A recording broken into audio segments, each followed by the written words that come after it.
عمران بشیر صاحب، یہ قرض دینے والے کو بھی چاہیے نا کہ پھر ایک دفعہ قرض لینے والے کو کہ پھر مہربانی کرے واپس بھی لوٹا دیں، وہ یہ بھی ضروری ہے نا؟ کہتے ہیں قرض حسنہ، اس کا ترجمہ یوں کرتے ہیں کہ جب مانگے تو ہنس کے دکھا دو تو قرض حسنہ کا مطلب یہ ہے کہ اس نے تو شفقت فرمائی ہے، اس کو بھی کچھ شرم کرنی چاہیے. یہ نہیں کہ لے کے اور کہ اللہ کرے یہ ماری جائے، تو یہ کیفیت نہیں ہونی چاہیے.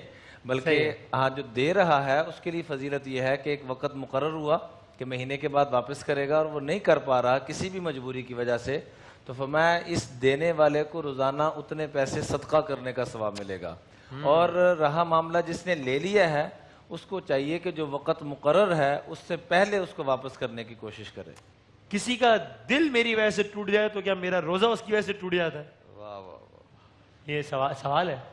دیکھیں بات یہ ہے کہ دل توڑنا شرعی طور پر حرام ہے، لیکن روزہ نہیں سے ٹوٹے گا، مفسدات روزے میں سے نہیں ہے، لیکن وہ اپنی جگہ مستقل حرام ہے، اس سے بچنا چاہیے اور ہر وقت بچتے رہنا چاہیے کہ کسی کا ہماری وجہ سے دل نہ ٹوٹے. کیونکہ آپ علیہ الصلوۃ والسلام نے فرمایا مسلمان وہی ہے جس سے کسی کو بھی تکلیف نہ پہنچے، نہ اپنوں کو نہ پرایوں کو. اور دوران اذان جواب دینا واجب تو نہیں ہے؟ پوچھیں کیا واجب ہے تکرار کرنا اذان کے الفاظ؟ اذان کا جواب دینا واجب ہے.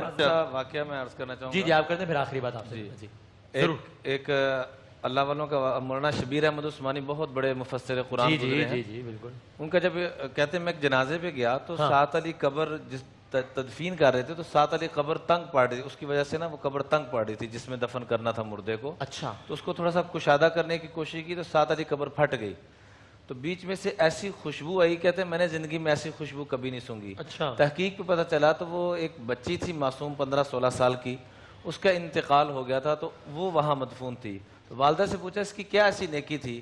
کہ جب بھی اذان ہوتی تھی سارے کام چھوڑ کے اذان کا جواب دیا کرتی تھی. ایک دفعہ آخری وقت میں مرض الموت میں تھی تو اس کو میں واش روم چھوڑ کے آئی تو کیا دیکھتی ہوں کہ گھسڑتی ہوئی، چل نہیں سکتی تھی، گھسڑتی ہوئی باہر آ گئی. میں نے پوچھا بیٹا باہر کیوں آئی اور کیسے آئی؟ کہا اذان شروع ہو گئی تھی، مجھے حیا ہے کہ اس حالت میں بیٹھی رہوں. تو اللہ کو یہ اتنا پسند ہے کہ اس کی برکت سے اس کی جنتی ہونا اور اس کے وہ نعمتوں کا اللہ نے دنیا میں اس کا اظہار فرمایا.